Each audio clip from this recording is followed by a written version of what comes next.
हया ड्रामे की आने वाली एक साथ में अब आप लोग देखेंगे कि अब रिफत बेगम और साइमा तो एक दूसरे की दुश्मन बन चुकी हैं। जो पहले इतने सलूक अतफाक से रहती थी, दोनों यूं थी जैसे बहनें हों। अब दोनों एक दूसरे की शक्ल तक देखना गवारा नहीं करती।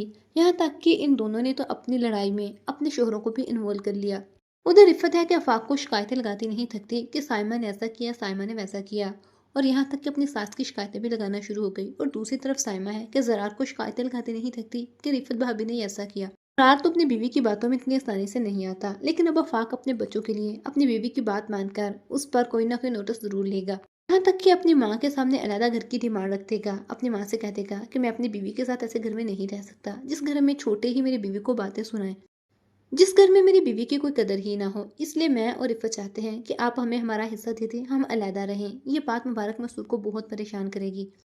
जिन बच्चों को आज तक उसने यूं जोड़ कर रखा था, जो एक दूसरे के सामने आवाज नहीं उठाते थे, जो उसके हर हुक्म के पाबंद थे, आज वो उसके सामने घर और जायदाद का बंटवारा करने के लिए खड़े हैं।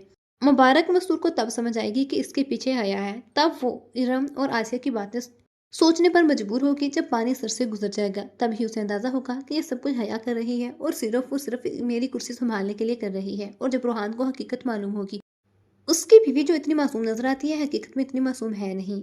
हकीकत में तो मेरे घर को जहन्नुम बनाने वाली यही हया है, और हकीकत में ये मोहब्बत बेहसास से करती है। तो क्या इस सब के बाद रोहान हया को कभी माफ कर पाएगा?